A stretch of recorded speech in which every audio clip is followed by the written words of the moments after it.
mistake of going, like if my man Big P make the mistake of going to the University of Illinois and him and Lovie Smith, they just not gelling. He has the opportunity to go over to Ohio State, go over to Iowa, go out to Nebraska, go to UCLA, USC, go down to Bama or what have you, which will be a better fit. Brother, Jalen Hurts is Jalen Hurts is a perfect example of that. So we are in a situation to whereas when you're dealing with the Jalen Hurts of the world, when you're dealing with these dudes who transfer, you have the ability to maximize your ability, which in my opinion makes it more entertaining. The NFL is stuck with lazy ass coaches. Again, I will get into that later. A bunch of lazy ass coaches who only want to fit round pegs into square holes or shave down your edges and make you a round peg. You're still going to be a square peg. Even if they turn you, it's your nature. So this is why I always will pick college or pro. Big ups to those teams who entertain the hell out of me this weekend. They always will. Big ups to them. It's week 6, and it's time for me to get this hot thing.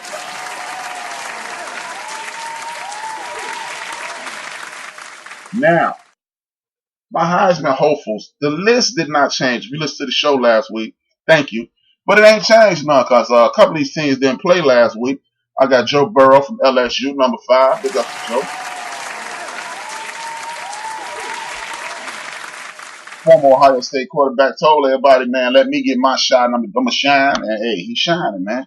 Jonathan Taylor from the University of Wisconsin kicked ass, taking man. He just passed Ron. I mean, he's actually having a better season than former University of Wisconsin legend Ron Dang, Heisman Trophy winner. So that's why he's number 4 on my list. Big ups to him. I got the young homie Tua Tagovailoa out of University of Alabama. He was at the crib, sitting around, chilling with the honeys last week. He didn't get a shot. Big ups to him. He can't fall off if he don't play. Jalen Hurts is out there looking like the first pick in the draft at the University of Oklahoma. Him and Lincoln Riley. Lincoln Riley trying to be the first coach to three-peat on the Heisman Trophy side of the game. And y'all already heard me say what's the young brother Justin Fields. Again, another perfect example of how that damn transfer portal is benefiting these young people, man. Don't get me wrong, man. I understand the traditions of college football. That's dope, man. I get it. I love it. But why would you stymie a young person and not allow them to move around and take advantage of their situation? So Justin Fields is at the top of the food chain. Don't get me wrong, man. A lot of these people ask me why I don't have Tua at the top. Sorry, Tua. This is your second year in the situation. You're doing your thing. Jalen Hurts and Justin Fields is heads and tails. If I had a vote, I would literally flip a coin, heads and tails, and that would determine how I would shake this up.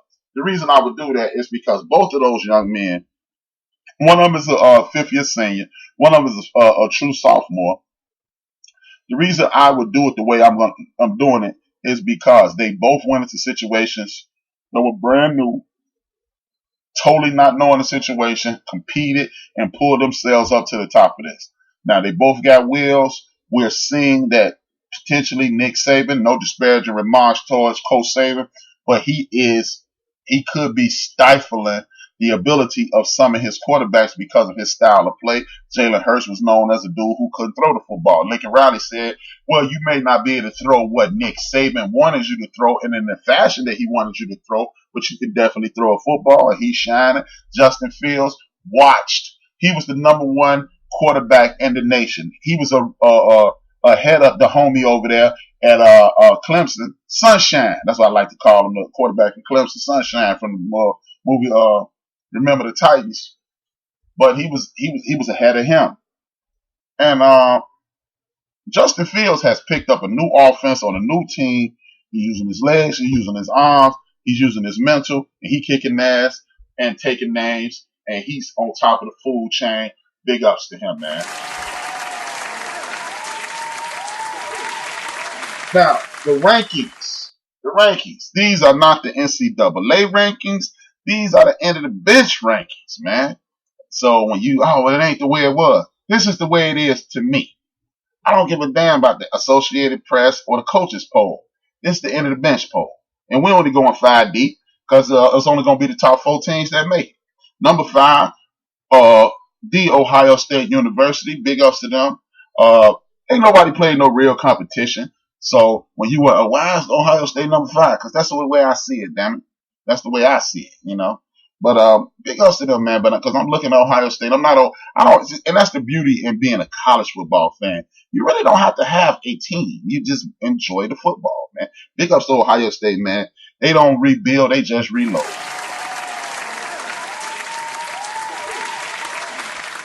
At the University of Georgia, Kirby Smart, again, they don't rebuild, they just reload. Everybody said they had no receivers. They got big time. They got the big time brother out of the University of Miami.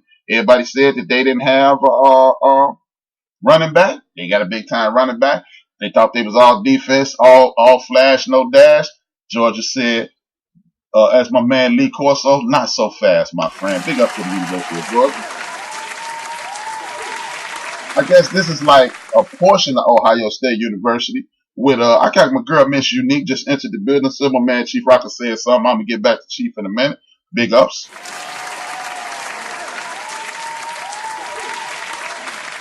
But Joe Burrow, he's a former student at the University, Ohio State University. He went down to LSU.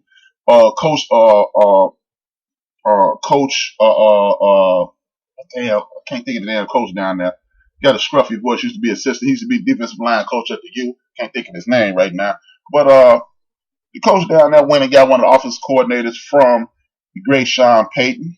And man, he taking over, man. They open up the offense. They are immensely talented down there in Louisiana. They always have big time talent. Now they got a quarterback, young quarterbacks. Joe Burrow is only going to be there a couple years. Start going towards LSU, man. If you're going to one of these big schools, you can become a legend if you become a big time quarterback at LSU because they're not used to that down there. They got big new offensive weaponry, new offensive style to play. LSU is in the building. Number 2. And I say that because over the last 10 years, they have been number 2. Y'all know what number 2 is. They have been number 2 this year. The University of Alabama is number 2. They had a week off, but they're going to have a hell of a week this week. Big ups to the University of Alabama. And the national champs are number 1, man. I don't care about nobody playing bad in September. Ain't no preseason in college football. September don't mean nothing to me. But in college, look, to be the champ, you got to knock the champ off. It's not looking like anybody gonna knock them off. Therefore, STBY sucks to be you. Big ups to Clemson. They number 1 in the league. And if you want to join me on this entertaining Saturday, on these entertaining Saturdays with this big time college football jumping off, holler at your boy. And these are the games that I want you to pay attention to. The number 4 game, Penn State versus Iowa. I told y'all Iowa's a scrappy bunch. You don't hear a lot of big time pros coming from Iowa, but they got good coaching, they got discipline, and they're gonna get their ass kicked by Coach Franklin. Clemson winning it all again, said my man D Great. They got a big time coach of Coach Franklin coming to Iowa, choking out them young punks down there in Iowa. No disrespect, I'm from Illinois, so we got to diss Iowa. They like our little cousins. So. But Penn State, I got Coach Franklin kicking ass, taking names. Big ups to the Penn State Nittany Lions. Hey, big ups to Coach Franklin. A lot of people don't talk about how dope Coach Franklin is. After that damn pedophile almost ruined the reputation of Penn State University, they brought the brother in from Vanderbilt. He has not missed a beat, and he has continued to climb up the ranks of big-time college sports. He's always got big-time talent there since then. He's restored the reputation. Salute to Coach Franklin. I got them winning this week, and big ups to him.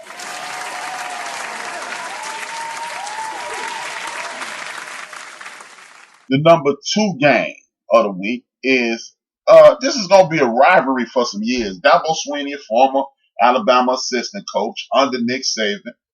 And you got, God damn, I'm losing my mind. I got some timers. I don't remember names sometimes. whatever his name is, the new coach he used to be the Florida State coach. I can't think his name. I never think of his name either. But big time coach over there, man. He coaching them up in the polls, number 1 Alabama versus number 26 Texas A&M. This is gonna be a nice game. This coach, man, I keep wanting to call him Dabo Sweeney, but he got one of them old country ass names too. So that's why I can't think his name. I keep wanting to call him Dabo. Jimbo Fisher. Jimbo Fisher is the dude I'm talking about at Texas A&M. He's getting that program, taking away Kevin Franklin took it and looked like he on the uptick. This might be one of the toughest challenges of the season because Jimbo Fisher, thanks, my number 1 Chief Rocket Jersey Vern in the building. Much love. He came through for me. Jimbo Fisher and his mentor, I forgot the damn, I can see his name, Nick Saban. They're going to duel it out. That's going to be a real good game. I want y'all to pay attention to these games. We're going to talk about these games next Tuesday. We're going to talk about them in 165 hours. That's a whole week from now. It's 168 hours in a week. It's 3 hours long. So that's the math. The next game is the number 5 LSU Tigers versus the number 10 Florida Gators. This is going to be a slobber knocker. If y'all don't know what a slobber knocker is, then you need to watch more college football because that's the type of terminology they use in college football when they're announcing the game. So this is going to be a hell of a game. I need y'all to tune in, show them some love. That's going to be a good game. And the number 1 game, it might not be the best game of the week, but it's going to be a hell of a game. It is called the Red River Rivalry or Red River Shootout. This is one of the greatest rivalries. Auburn, Alabama versus damn near anybody. LSU and Georgia versus Florida. And Texas, Ohio State and Michigan, and Texas and Oklahoma. Anytime you turn on your television and see those 2 teams dueling it out, keep your TV locked on. I don't care if one team is ranked and one team is not. It's going to be one hell of a game. Texas versus Oklahoma is going to be insane. I got Lisa Dukes from the great state of New Jersey in the building. Thank you for the support, Lisa. Really appreciate it. And that's about it on the NCAA. Oh, no, I got everything on NCAA. Oh, yeah, one more thing, man. I want to send a shout out to legendary former NBA basketball player. Had it not been for injuries, LeBron James would have been wanting to be like Penny. Penny and Grant Hill, they were taken from us too soon and athletically, not from the earth. Definitely not from the earth. But Penny and Grant Hill were 2 of the greatest that we've ever seen. And Penny has since then gone back to his community and did the damn thing, man. He coached high school for his friend who subsequently died from cancer. And then he coached AAU, became a big-time AAU coach, and now he's the coach of, if you old enough, you remember they used to be Memphis State University. Now they're just the University of Memphis. And big ups to them, man. Penny has stepped out on a limb and said he knows the competition, but they don't know him. I got Moni from the north side of the Goat Ill in the building. Much love.